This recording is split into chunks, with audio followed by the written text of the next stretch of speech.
मुझे बहुत साफ-साफ याद है। कल यह छोटी-सी साधारण दिखने वाली कंपनी एक चिप टेक्नोलॉजी पेटेंट की घोषणा करेगी, जिससे उसके शेयर की कीमत 5 युआन से बढ़कर 200 युआन तक पहुंच जाएगी। मैंने अपना फ़ोन उठाया और सच चिंगी को कॉल किया। तुम्हारा सामान मेरे घर पर था। मैंने सब पैक करके दरवाजे पर रख दिया है। तुम कभी भी किसी को भेज कर ले जा सकती हो। और हाँ, मैं अपना फ़ोन नंबर बदल रहा हूँ, इसलिए अब मुझसे संपर्क करने की कोई ज़रूरत नहीं है।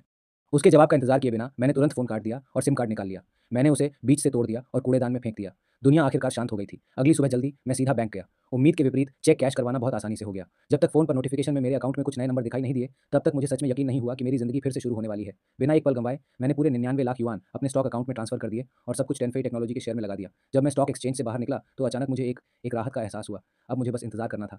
मैं उस सीलन भरे किराए के कमरे में वापस नहीं गया। उसकी जगह मैं शहर के सेंटर में सबसे अच्छे होटल गया और एक शानदार हाई एंड स्वीट किराए पर ले लिया। बाटब में लेटकर ठंडी शैंपेन पीते हुए खिड़की से बाहर शहर की चहल-पहल भरी नज़ारा देख रहा था। मुझे थोड़ा अजीब सा महसूस हो रहा था। पिछली ज़िंदगी में मैं ऐसे होटलों के बाहर ही खड़ा रह सकता था।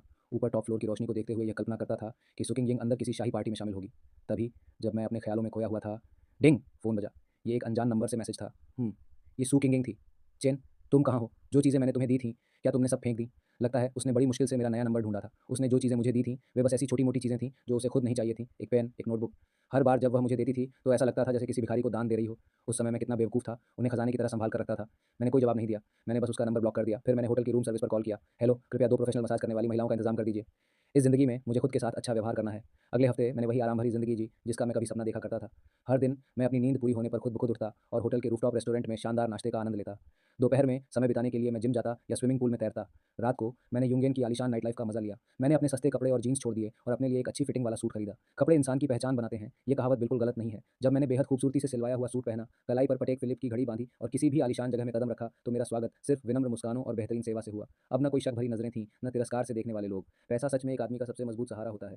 जहाँ तक टेनफे टेक्नोलॉजी के शेयरों की बात थी, मैं उन्हें देखने की भी जहमत नहीं उठाता था। उस रात मैंने 2 हॉट मॉडलों को ड्रिंक्स के लिए युनडिंग तियांगोंग बुलाया, जो यून चांगेंग का सबसे ऊंचा दर्जे का प्राइवेट क्लब था। म्यूजिक कान फाड़ देने वाला था। रोशनी और परछाइयाँ झूम रही थीं। हवा में पैसे और वासना की मिली-जुली महक फैली हुई थी। पिछली ज़िंदगी में मुझे यहाँ कदम रखने का भी हक नहीं था। अब मैं सबसे बेहतरीन वीआईपी टेबल पर बैठा था और हर तरफ से निगाहें मेरी ओर उठ रही थीं। यंग मास्टर, एक और ड्रिंक लीजिए। मेरे पास बैठी मॉडल अदा से और करीब आकर सट गई। मैं मुस्कुराया और उसके गाल को हल्के से दबा दिया। मैं कुछ कह पाता, उससे पहले ही मेरी नज़र के कोने में एक जानी-पहचानी शख्सियत पड़ी। सु किंग-यिंग, वह यहाँ क्यों है? उसके पास श्याओई था, साथ में कुछ अनजान अमीर घरानों के बिगड़ैल लड़के भी थे। श्याओ हुई था, वह किसी बात का घमंड करते हुए शेखी बघार रहा था। बोलते समय मुँह से थूक तक उड़ रहा था। जहाँ तक सु किंग-यिंग की बात थी, उसका चेहरा हमेशा की तरह ठंडा और भावहीन था और आस-पास के शोर-शराबे के बीच वह बिल्कुल अलग दिख रही थी। उसने भी मुझे देख लिया और जैसे ही हमारी नज़रें मिलीं, उसकी आँखों में हैरानी की एक चमक उभरी, थोड़ा शक और साथ ही घृणा। हाँ, घृणा।